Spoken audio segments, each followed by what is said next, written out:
there's a bit of a sacrifice in the like you said, the production value of what you want to do compared to what would be okay for like a YouTube video or a TikTok or whatever that might be. And I think that's fair. I think that's that makes sense from this is how you want to bring wildlife to people, and you, right. You're connected into that world, and so you follow what you basically work the best you can. You're like, hey, I want to discover this, and you work those shows and you get those projects.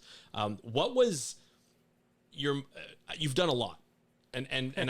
We don't have time to go through all the stuff you've done, but what was your favorite sort of expedition that made it to TV? Probably I'd say there's two. My favorite one that I think we ever did. Well, no, I'll tell you this. The one that I was the most emotionally invested in was the thing I did on my last season of my new show, Mysterious Creatures, which was that elephant move that I mentioned briefly. Right. And I got to go home to southern Africa.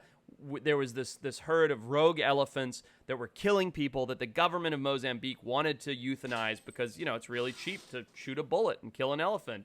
And, we came in and we spent all of our budget. I lost money on it, which is totally fine. I don't care. But, I just put everything I had into this. And we moved 14 elephants in 24 hours, and we had 3 helicopters, and we had 6 semi-trucks, and we had 35 personnel, and we had 3 vets, and it was just this huge ordeal that I funded, and I felt so good because I took this money from a network. I felt like Robin Hood. I was taking money from the big evil corporation. I was giving it to a conservation organization, and we were coming out of there with happy elephants, happy animals, and a thriving environment because it was desperate for large herbivores to fix the ecology.